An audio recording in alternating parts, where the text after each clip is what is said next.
Hello guys, welcome my YouTube channel एकेर पेस्ट 9795 में आपका स्वागत है। तो दोस्तों, आप लोग कैसे हैं? आशा करता हूं आप लोग अच्छे होंगे। तो आज हम बात करने वाले हैं MI5 जिसमें हमारी सिम वर्क नहीं करती। कभी 1 वर्क करती है, कभी 2 वर्क नहीं करती। कहाँ से क्या प्रॉब्लम होती है कि वर्क हमारा सिम करना बंद कर देती है। तो इसको हम कैसे बनाएं, कैसे इसकी लाइन ट्रेस करें, कैसे पता करें कि इसकी लाइन कहाँ से कौन लाइन निकल के कहाँ जा रही है, CPU में जा रही, पावर IC में जा रही है, कहाँ पे लाइन हमारी जा रही है। तो इसके बारे में हम पूरी वीडियो में जानेंगे कि हमारा सिम है जो कैसे वर्क करता है, किस कौन सी लाइन कहाँ से आती है। तो दोस्तों, हमारा वीडियो आप लोग लास्ट तक देखना, बिल्कुल भी स्किप मत करना। स्किप करोगे तो आपको समझ में नहीं आएगा। और हाँ दोस्तों, ये जो आपको वीडियो मैं प्रोवाइड करा रहा हूँ वो बोर्नियो के थ्रू प्रोवाइड करवा रहा हूँ, जिससे कि आप लोग आसानी से बना सकें। लाइन देख के, हमारी वीडियो देख के आप लोग मोबाइल को तुरंत रिपेयर कर सकें। हमारी वीडियो देख लेंगे तो आप रिपेयर करने में आपको कोई भी प्रॉब्लम नहीं होगी। तो चलिए चलते हैं हम अपने कंप्यूटर की होम स्क्रीन पे और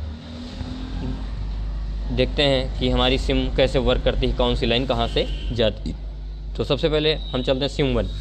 ये हमारा स्लॉट है जिसमें हम सिम जैक लगाते हैं एंड्रॉयड फ़ोन का। ठीक है दोस्तों, इसी के अंदर सिम जैक आता है। और ये हमारा सिम 1 और ये सिम 2। तो पहले हम सिम 1 के बारे में जान लेते हैं, उसके बाद में सिम 2।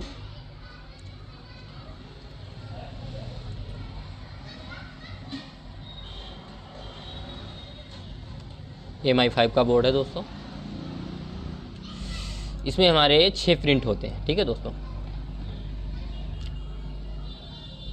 1 2 3 4 और 5 6। एक ग्राउंड होता है, एक खाली होता है। ठीक है दोस्तों, अब हम बात करते हैं कि लाइन कौन कौन सी है और हमारा सिम कब वर्क करना बंद कर देता है, कैसे बंद कर देता है, उसके बारे में जानेंगे। तो ये हो गई दोस्तों जो हमारी लाइन है, वर्क की लाइन, जिस पे हमें वोल्टेज देखने को मिलते हैं। और वोल्टेज हमारे दोस्तों कितने इस पॉइंट पे मिलेंगे? इस पॉइंट पे हमें जो वोल्टेज देखने को मिलेंगे, इसमें हमें 1.8 यानी 2 वोल्ट तक देखने को मिलेंगे। तो दूसरी लाइन है रीसेट। ये है हमारी, ये जो पॉइंट है ये रीसेट का है। ठीक है दोस्तों, और ये है क्लॉक, और ये जो लाइन है वो है डेटा की, वर्क, क्लॉक, रीसेट, डेटा। ठीक है, ये 4 लाइन हमारी बिल्कुल ओके होनी चाहिए। और ये तो ग्राउंड है, इसको भी चेक कर लेना है।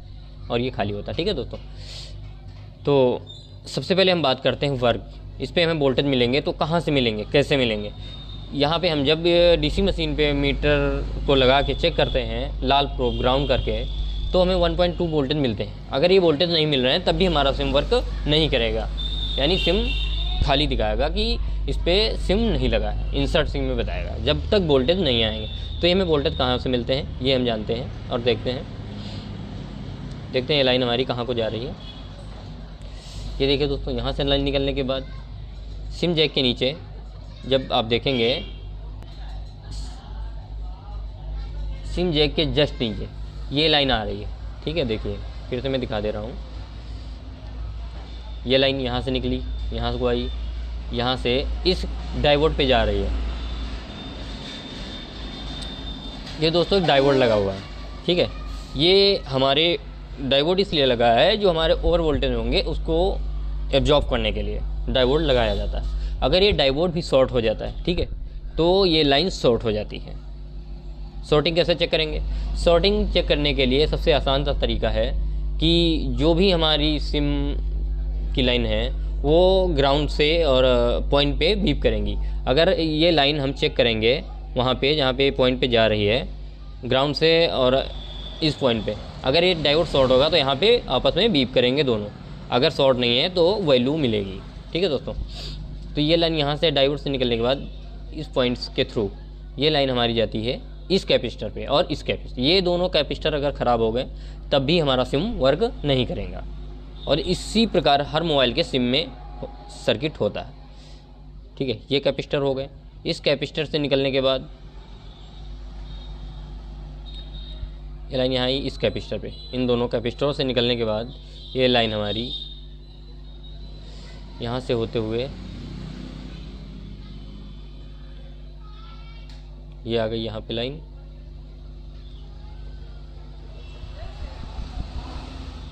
और ये लाइन हमारी इस PMIC में जाती है। तो दोस्तों ये तो हो गई तुम्हारी वोल्टेज की लाइन जो 1.8 वोल्ट देगी। और यहाँ पे एक कैपेसिटर भी मिलेगा पीछे PMIC के बगल में ही जस्ट तुम्हें राइट साइड में एक कैपेसिटर मिलेगा जिस पे हमें वैल्यू चेक करनी है और वोल्टेज चेक करना है, वोल्टेज आ रहा है कि नहीं। कभी कभी ये भी शॉर्ट होगा तब भी सिम वर्क नहीं करेगा। उसके बाद में एक ये पॉइंट निकलता है, ठीक है। ये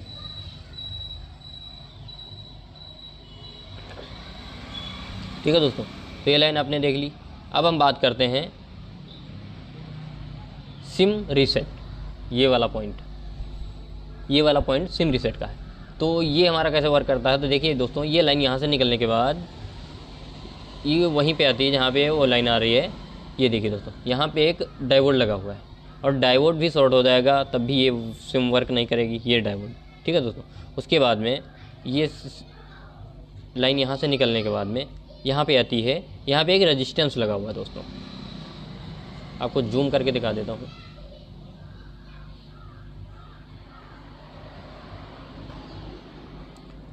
ये रेजिस्टेंस लगा हुआ है दोस्तों, R831 रेजिस्टेंस है और ये किलो ओम में होगा। और हाँ, यहाँ पे हमें अगर ये ख़राब हो जाता है जंपर नहीं मारना है, यहाँ पे हमें रेजिस्टेंस ही लगाना है और इसकी वैल्यू चेक करनी है कि कितने किलो ओम का है, ठीक है दोस्तों। तो उसके बाद में ये लाइन हमारी इस बॉल पे आती है CPU में, ये CPU है दोस्तों, इस CPU में लाइन जाती है, ठीक है दोस्तों। इस CPU में लाइन चली जाती है। उसके बाद में हम बात करते हैं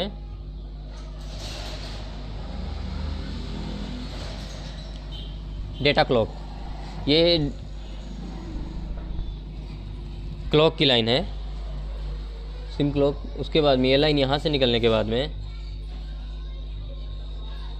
इस डायोड पे आती है, ठीक है दोस्तों। इस डायोड से निकलने के बाद ये लाइन भी हमारी CPU में ही जा रही है, ठीक है दोस्तों। ये देखिए, जस्ट इसके बगल के ऊपर वाले पॉइंट पे, यानी एक छोड़ के दूसरे पॉइंट पे यहाँ पे ये जा रही है लाइन। अगर ये भी लाइन बीच से शॉर्ट हो गई तभी हमारी सिम वर्क नहीं करेगी। तो उसके लिए क्या करना होगा, हमें IC के नीचे, अगर यहाँ से ब्रेक हुई लाइन तो IC के नीचे से जंपर निकालना पड़ेगा, ठीक है दोस्तों। उसके बाद में बात करते हैं डेटा की। ये डेटा की लाइन भी इस वाले डायोड पे आती है और डायोड से निकलने के बाद ये भी सीधा CPU में जा रही है, ठीक है दोस्तों। ये देखिए यहाँ पे आई। तो दोस्तों इससे हमें क्या समझ में आ रहा है कि ये सारी जो लाइन है हमारी डेटा, रीसेट और क्लॉक, ये हमारी लाइन है सीधा CPU से ही जाती हैं कुछ कंपोनेंटों के थ्रू, ठीक है दोस्तों। और वैसे ही देखना इस सिम को,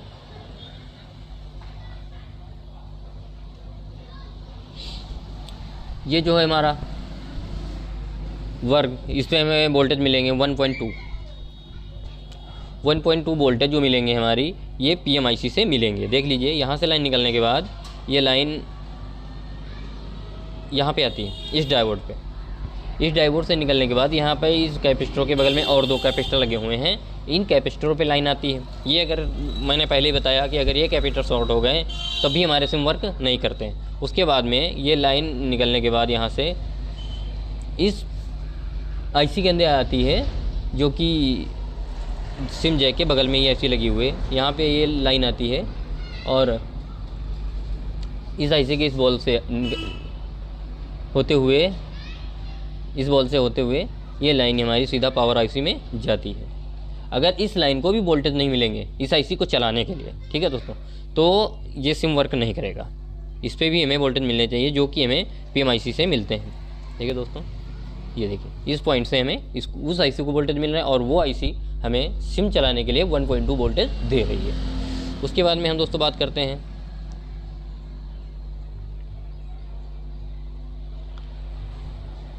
रीसेट की लाइन इस पॉइंट से निकलती है, ठीक है दोस्तों। इस पॉइंट से निकलने के बाद ब्लू कलर की लाइन है, इस डायोड पे आती है। इस डायोड से निकलने के बाद ये सीधा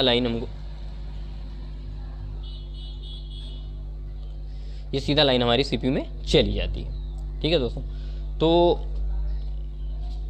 हमें सबसे ज़्यादा ख्याल रखना है और वीडियो देखनी ध्यान से कि कौन सी लाइन कहाँ से जा रही है, ठीक है, समझना है दोस्तों। उसके बाद ही मोबाइल को बनाना, ये नहीं CPU उखाड़ के लगा दें। तो सबसे पहले हम इन लाइनों को समझें कि हमारी लाइन कहाँ से जा रही है, वैल्यू आ रही कि नहीं आ रही, वोल्टेज आ रहे हैं कि नहीं आ रहे, कि कहीं कैपेसिटर शॉर्ट तो नहीं, कहीं लाइन हमारी शॉर्ट तो नहीं, कहीं लाइन हमारी बीच से ब्रेक तो नहीं है। ठीक है दोस्तों, बहुत लोग क्या करते हैं, सिम नहीं चल रहा, सीधा CPU को हीट मार देते हैं, रिवॉल्व कर देते हैं। तो ये दोस्तों मत करो जब हमें पता हो कि ये CPU से ही दिक्कत है। ठीक है दोस्तों, उसके बाद में हम बात करते हैं क्लॉक। तो ये लाइन क्लॉक की यहाँ से निकलने के बाद यहाँ पे आती है, ठीक, और इस वाले डायोड पे आती है, ये वाले डायोड पे जो एक तरफ से ग्राउंड है। उसके बाद में यहाँ से निकलने के बाद ये लाइन सीधा CPU में चली जाती है। ठीक है दोस्तों, ये देखिए, ये जितनी भी लाइनें हैं पास ही हैं, यहीं पे सिम सेक्शन पूरा चलता है इसी से। ठीक है दोस्तों, इस वाले पॉइंट पे आती है। और अब बचती है डाटा।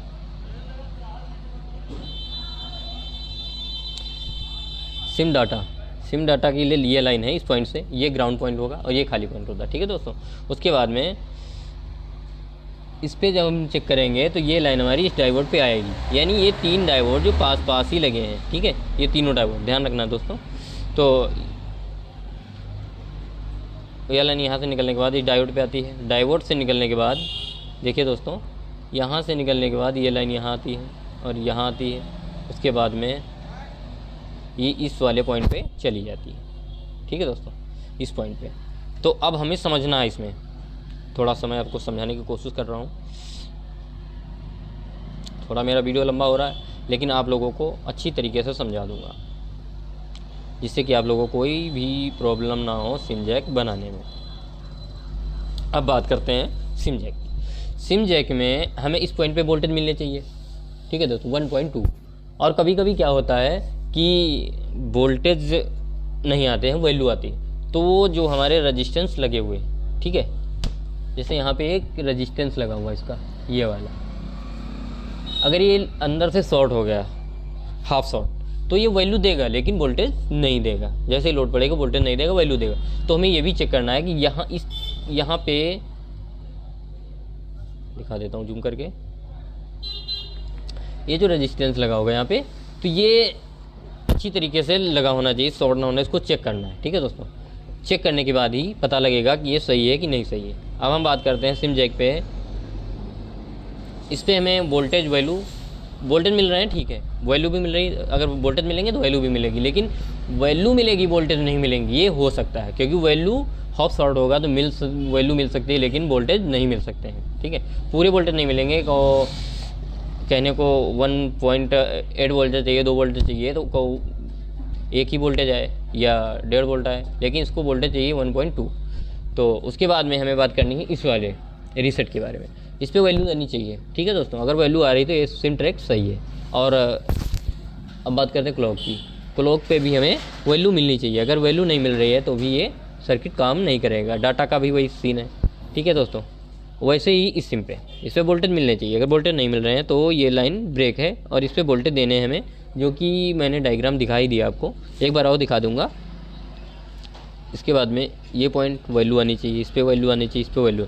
अगर वैल्यू आ रही है इन तीनों पॉइंटों पे, कोई दिक्कत नहीं है। वोल्टेज, वैल्यू, अगर तीनों चीज़ें हैं तो सिम हमारा कभी भी बंद नहीं होगा। ठीक है दोस्तों, अब हम एक बार आप लोग और डायग्राम को कायदे से देख लीजिए, जिससे कि आपको कोई भी प्रॉब्लम ना हो।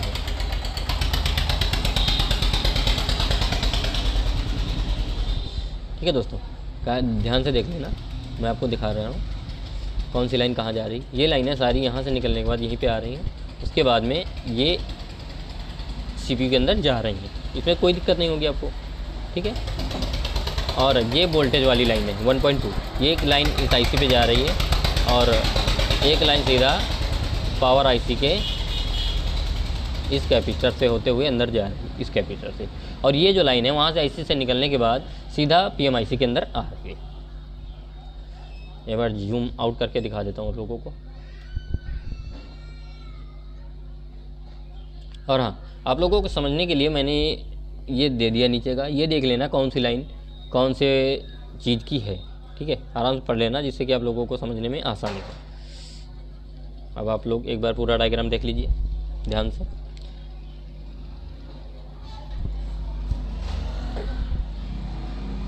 और हाँ दोस्तों, अगर हमारी वीडियो से आपकी ज़रा सी भी हेल्प हो रही हो तो आप लोगों से निवेदन है कि हमारे चैनल को सपोर्ट करें और सब्सक्राइब करें, लाइक करें, बेल आइकन बजाना ना भूलें, जिससे कि हम अपना कोई भी वीडियो अपलोड करते हैं तो आप तक सबसे पहले पहुंच सके। धन्यवाद।